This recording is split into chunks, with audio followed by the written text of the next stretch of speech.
Mrs. Bessette here for another edition of Reading with Lemurs. Today I have Mrs. Rowe, school secretary, who is going to be reading a book called Wonder Horse. I'm super excited to hear this book. What was one of the reasons why you picked this book? Because I'm horse crazy.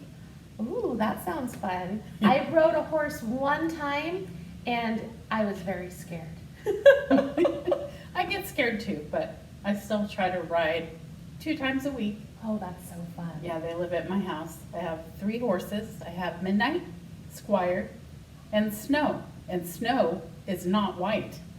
What color is Snow? Snow is a sorrel, kind of a reddish brown Oh, how fun. color. So Awesome. I don't know why they named him Snow, but we just kept the name. That's fun. I love it. This is Wonder Horse, the true story of the world's smartest horse by Emily Arnold McCully. Bill Key was born a slave on a plantation in 1833. Even as a little boy, he had a special way with animals. He could soothe and he could cure just about any creature. After Bill grew up and slaves were freed, he became a veterinarian. He was called Doc Key. Most of his patients were horses. In those days, horses did the hauling, pulling, and carrying, and they were often abused. Few people realized that animals had feelings. Bill believed in treating every animal with kindness. Put down your whip, he would say to a farmer trying to get his tired horse to move. Bill stroked the spot on the animal's neck where its mother had once nuzzled. All creatures like kindness, Bill advised. His methods worked. His reputation spread. Doc created a medicine called Keystone Liniment. It worked on colic, lameness, cramps, and headache in both humans and animals. His liniment made him rich. Doc bought a hotel and a restaurant.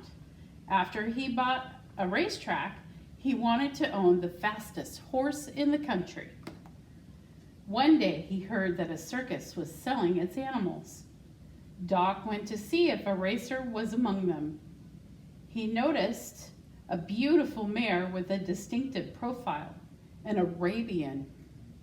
Doc thought Arabians were known for speed and intelligence, but she looked frightened. There were marks on her flanks where she'd been whipped. Doc bought her for $40.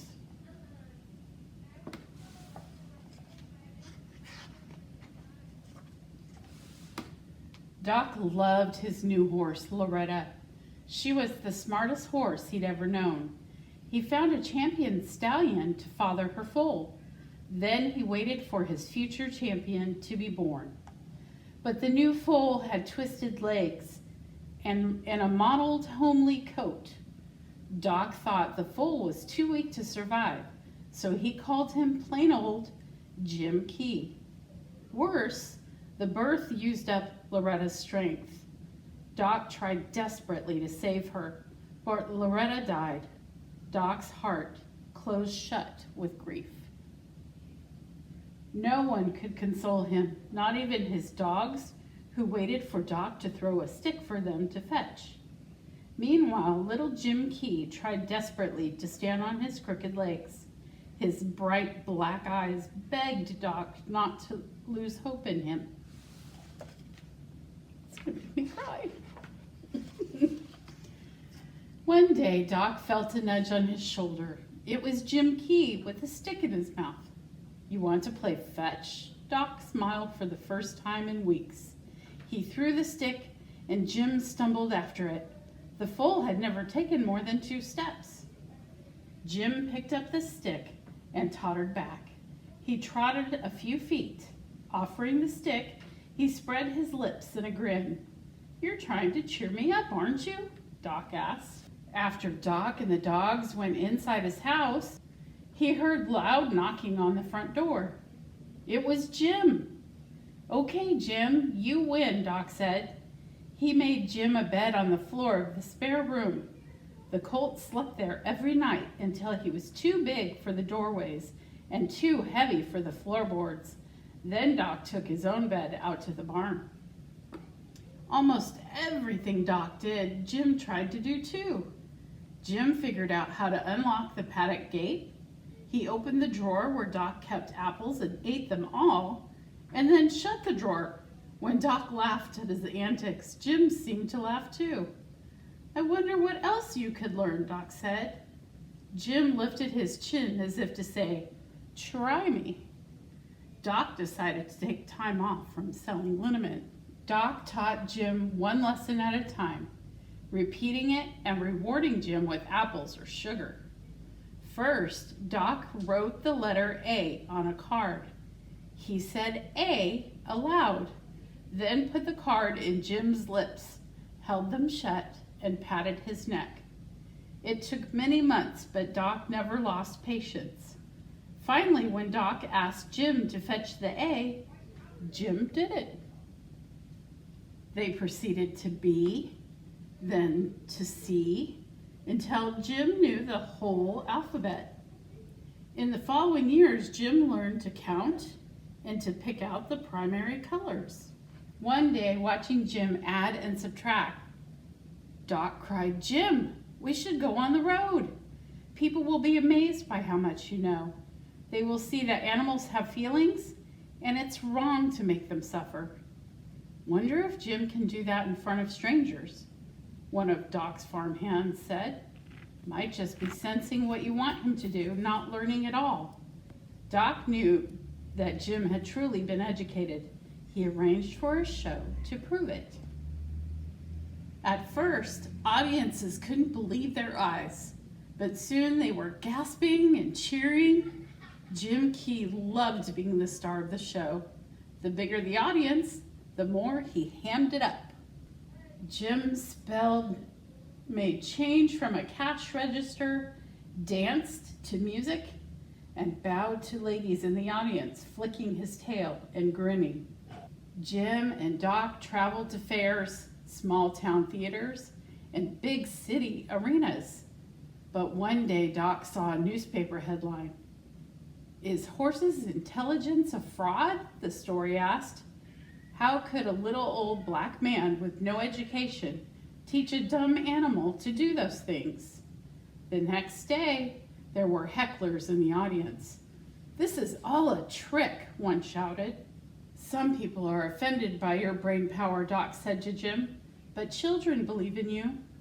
Doc asked the local board of education to close the schools for a day so that every child in town could come to the show. The board replied, "We can't close our schools for horse shows or monkey shows." The insult made Doc more determined. "Jim, we have to find a sponsor. We can't fight prejudice all by ourselves." Doc wrote to the Society for the Prevention of Cruelty to Animals. "Let us team up. Jim can help spread your message." "What if your act is a hoax?" they wrote back. "People already call us foolish for teaching kindness to animals." Doc invited them to come see for themselves, and they agreed as long as the demonstration was secret. The big day arrived.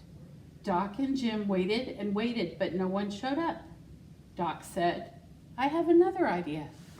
Doc invited a team of professors from Harvard University to examine Jim Key and decide if he was really educated. The professors agreed. "You must wait outside while we examine Jim," they told Doc. They led Jim inside and shut the door. Doc waited patiently.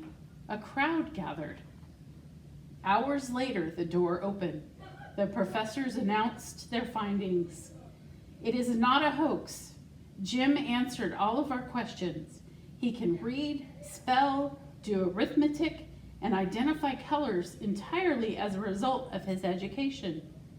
Every newspaper carried the story.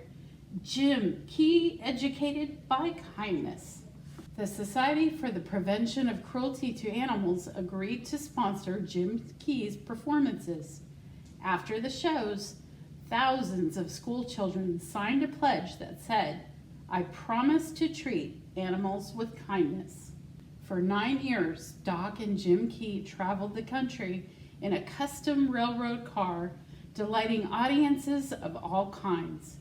Then they retired to a peaceful life on Jim Key Farm, where enthusiastic fans visited, and Jim was always happy to amaze them with what he knew. Thank you for reading that story, Mrs. Rowe. It was such a sweet, sweet story. You're welcome. I enjoyed it too. A few parts definitely made me tear up, but I think it was a really great illustration on how much kindness matters to everyone and everything. Yes, absolutely. I heard some great messages in there about repetition and patience and learning capabilities, just like our own students. That's right. All right, Lemurs, I hope you enjoyed the story as much as we did, and we will see you next time on Reading with Lemurs with Mrs. Bessette and friends.